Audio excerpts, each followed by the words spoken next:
Hi, എല്ലാവർക്കും രേഷ്മാസ് ഡയറിയിലെ പുതിയൊരു പേജിലേക്ക് സ്വാഗതം. അപ്പോൾ ഇന്നത്തെ കുഞ്ഞു കുഞ്ഞു വിശേഷങ്ങളിലേക്കാണ് നിങ്ങളെ ഞാൻ കൂട്ടിക്കൊണ്ട് പോകുന്നത് കേട്ടോ. അപ്പോൾ രാവിലെയാണ്, ഒരു 5:30 ആയി കാണും, അതാണ് സമയം. അപ്പം എല്ലാവരോടും രാവിലെ ഗുഡ് മോർണിംഗ് ഒക്കെ പറഞ്ഞുകൊണ്ട് ഇന്നത്തെ നമ്മുടെ പ്രോഗ്രാമുകൾ സ്റ്റാർട്ട് ചെയ്യാൻ പോവുകയാണ് കേട്ടോ. അപ്പോൾ രാവിലെ നമുക്കിന്ന് ഉപ്പുമാവാണ് കേട്ടോ. ഉപ്പുമാവ് ഉണ്ടാക്കാനായിട്ട് റവ എടുത്തുകൊണ്ട് വന്നിട്ടുണ്ട്. പിന്നെ അതിനകത്തിലിടാനുള്ള വെജിറ്റബിൾസും ഞാൻ അധികം വെജിറ്റബിൾസ് ആഡ് ചെയ്യത്തില്ല കേട്ടോ. കാരണം പാർത്തൻ അങ്ങനെ അധികം ഇഷ്ടമല്ലാത്തത് കൊണ്ടാണ് ഞാൻ സവാളയും പച്ചമുളകിലും മാത്രം ഒതുക്കുന്നത്. ക്യാരറ്റ് പോലും ഇടുന്നത് അധികം അവനങ്ങനെ ഇഷ്ടമല്ലാത്തത് കൊണ്ടാണ്. സവാള ഇടുന്നതും കൂടി ഒഴിവാക്കണമെന്നാണ് ഇപ്പോഴത്തെ പരാതി വന്നേക്കുന്നത്. അപ്പം നമുക്ക് റവയൊക്കെ ഞാൻ വറുത്ത് വെച്ചു. അപ്പോഴാണ് കടുക് തീർന്നത് ഓർത്തത് കേട്ടോ.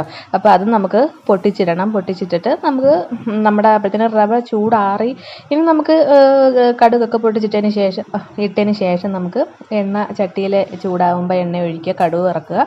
പിന്നെ നമ്മൾ സാധാരണ ചെയ്യുന്ന പോലെ തന്നെ നമ്മുടെ ഉപ്പുമാവ് തയ്യാറാക്കി വെച്ചു കേട്ടോ. അപ്പോൾ കട്ടനായിട്ടുണ്ടായിരുന്നു.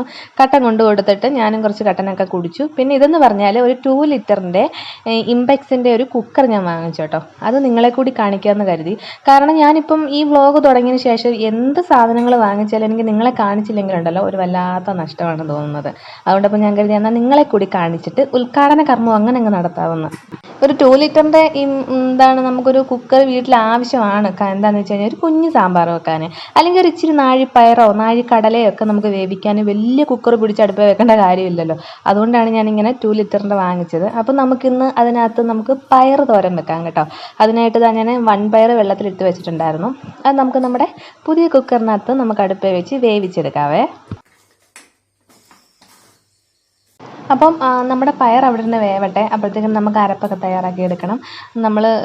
സാധാരണ നമ്മൾ കൊല്ലംകാർ പയർ തോരൻ വെക്കുന്നതെന്ന് പറഞ്ഞാൽ വെളുത്തുള്ളി, ജീരകം, മഞ്ഞൾപ്പൊടി എല്ലാം കൂടി തേങ്ങയുടെ കൂട്ടത്തിലിട്ട് നന്നായിട്ട് ഒന്ന് ചതച്ചെടുക്കും. പിന്നെ നമ്മുടെ പയർ വെന്ത് കഴിയുമ്പം ഒരു പാത്രത്തിനകത്ത് എണ്ണ ഒഴിച്ച് കടുക് പൊട്ടിച്ച് അതിലേക്ക് നമ്മൾ ഈ വേവിച്ച് വെച്ചേക്കുന്ന നമ്മുടെ പയറുണ്ടല്ലോ, ആ പയർ ഊറ്റിയാണ് എടുക്കുന്നത് കേട്ടോ.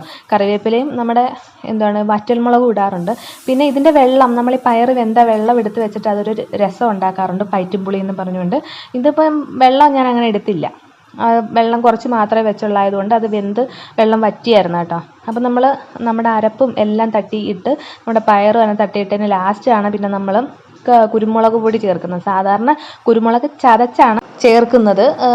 ഇപ്പം നമുക്ക് ചതയ്ക്കണ്ട, നമ്മൾ പൊടി ഉണ്ടായതുകൊണ്ട് നമുക്ക് പൊടിയും കൊണ്ട് ചേർത്തിട്ട് പിന്നെ നന്നായിട്ട് ഇളക്കി ആവശ്യത്തിന് ഉപ്പും ഒക്കെ ഇട്ട് പരുവത്തിനാണോ എന്നെല്ലാം നോക്കിയതിന് ശേഷം നമുക്ക് നമ്മുടെ തോരൻ റെഡി ആയി കഴിഞ്ഞു. ഇങ്ങനെയാണ് നമ്മൾ സാധാരണ ഞങ്ങളുടെ ഈ ഏരിയയിലൊക്കെ പയർ തോരൻ, അതായത് നമ്മൾ ഈ അമ്പലത്തിൽ നിന്നൊക്കെ കഞ്ഞിയും പയറൊക്കെ കിട്ടത്തില്ലേ, ആ ഒരു പയറിനും ഇങ്ങനെ ഈ ഒരു റെസിപ്പിയാണ് കേട്ടോ.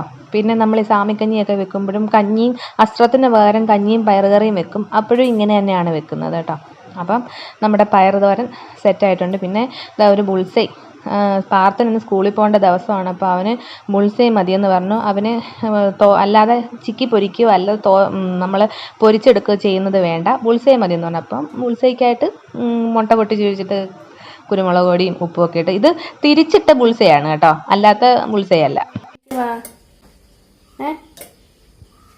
എന്തിനു വന്നിരിക്കുവാന്ന്?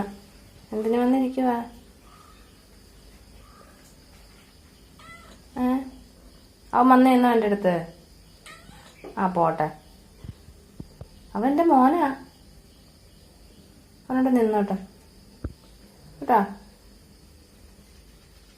നോക്കുന്നു ആളിന് ഭയങ്കര കെറുവാ. എൻ്റെ അടുത്ത് പാർത്ത് ഇങ്ങനെ വന്ന് നിൽക്കുന്നതും ഒക്കെ ഇഷ്ടമല്ല കേട്ടോ. സുന്ദരിക്കാണെങ്കിൽ ഭയങ്കര പിണക്കം, അവൾ മാത്രമേ എൻ്റെ അടുത്ത് വന്ന് നിൽക്കാവുള്ളൂ. പിന്നെ വെളുപ്പിനെ ഇതേ കൂടെ ഞാൻ എപ്പോൾ എണീറ്റ് വരുന്നോ അപ്പോൾ അവളും എണീറ്റ് എൻ്റെ കൂടെ വന്നിട്ട് ഇങ്ങനെ അടുക്കളയിൽ എനിക്ക് കൂട്ടായിട്ടിരിക്കും കേട്ടോ. ഞാൻ എന്ത് ചെയ്താലും എൻ്റെ ഒരു കൂട്ടായിട്ട് എൻ്റെ കൂടെ ഇങ്ങനെ ഇരിക്കും. ഭയങ്കര സ്നേഹം എന്നോട്, ഭയങ്കര കുറുമ്പിയാട്ടോ. അപ്പം രാവിലെയൊക്കെ അവൻ പോകുന്നതിന് മുമ്പേ എടുത്തതാ.